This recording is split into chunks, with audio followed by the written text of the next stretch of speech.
Hello everyone, my name is Bo. Imagine a world where the medicine you need to stay alive is just too expensive or simply not available. This is not a nightmare. It's a reality for millions of people around the world. Today, I want to talk about the high cost and shortage of essential medicine. This is not just about money. It's about life and death. Let me tell you a story from the movie Diving to Survive. In the film, a group of patients with leukemia need a very expensive drug called Gleevec. It costs thousands of dollars each month. Most of them can't afford it. Desperate, they've turned to a man who smuggled a cheaper version of the drug from India. This illegal attack becomes their only hope, but it also puts them in danger. This story is not just about a movie. It's the real life.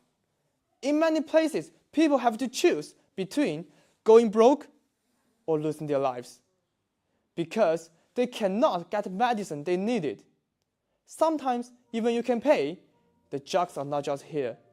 Shortage happen because of problem in making drugs or getting them to the patients. So, what can we do to make things better? First, we need to look at the prices of the drug. Companies say the high prices are needed for research, but we also need to think about the people who cannot afford of this drug. Governments and global groups should work together to make sure that life-saving drugs are not just for the rich. Second, we need to make our supply chain stronger. Shortage can happen because of the disaster or conflict. We should find a way to make and deliver drugs more reliable, so they are always available when they need it. Finally, we need more generic drugs. These are good as expensive ones, but it costs much less. By supporting generic drugs, we can make sure that everyone can get the medicine they need. In closing, Diving to Survive is more than a film. It's a call to action. Access to medicine is not a privilege. It's a fundamental human right. Together, we can build a world where no one needs to choose between life or debate, where no one has behind the fight for survival.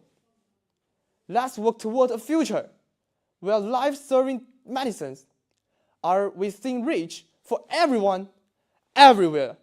Thank you for listening.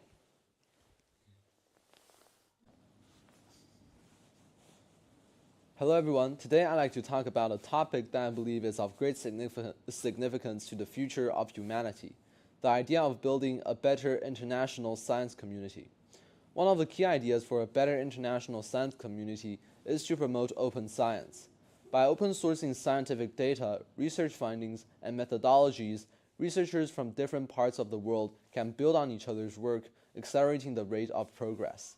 A truly great international science community must be diverse and inclusive.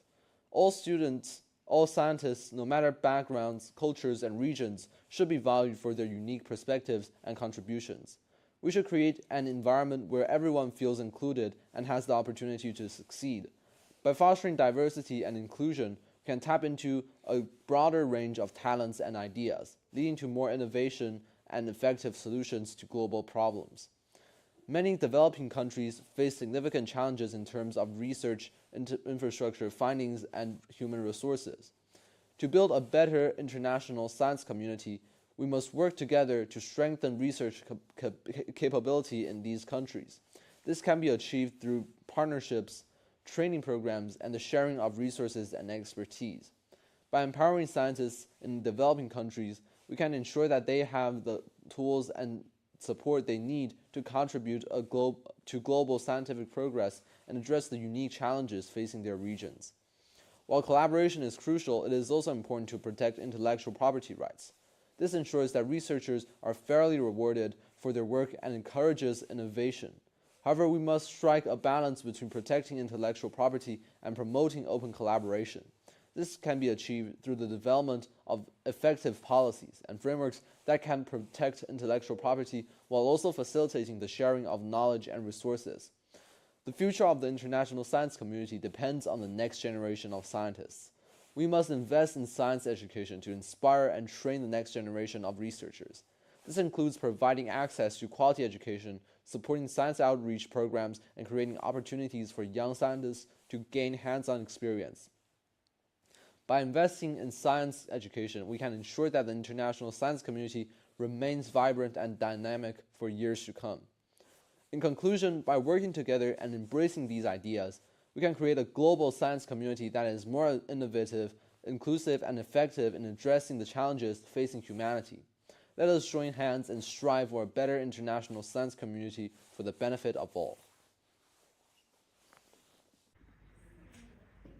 Good morning, everyone. Today, I want to share an idea for a better way to teach those young women how to love themselves. And actually, the answer may surprise you because it is hidden in the world of female-oriented games. You have probably heard some games like Love and Deep Space, Mr. Love, Queen's Choice, or Mystic Messenger.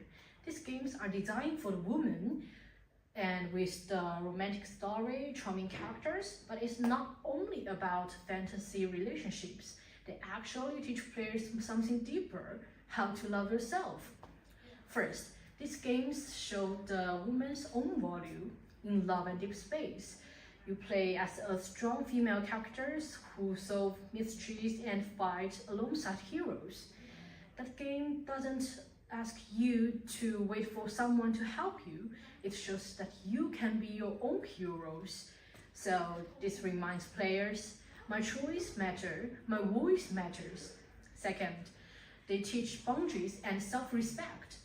Just in game like Mr. Love, Queen's Choice, you make decisions that affect the whole story.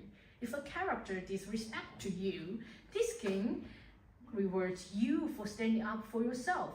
It's like a safe space to practice saying, I deserve better. And guess what? This confidence can translate into real life. Third, they celebrate imperfections. Many female-oriented games include some characters with flaws. For example, in Mystic Messenger, characters struggle with loneliness or self-doubt, but the messenger is clear. You don't need to be perfect to be loved.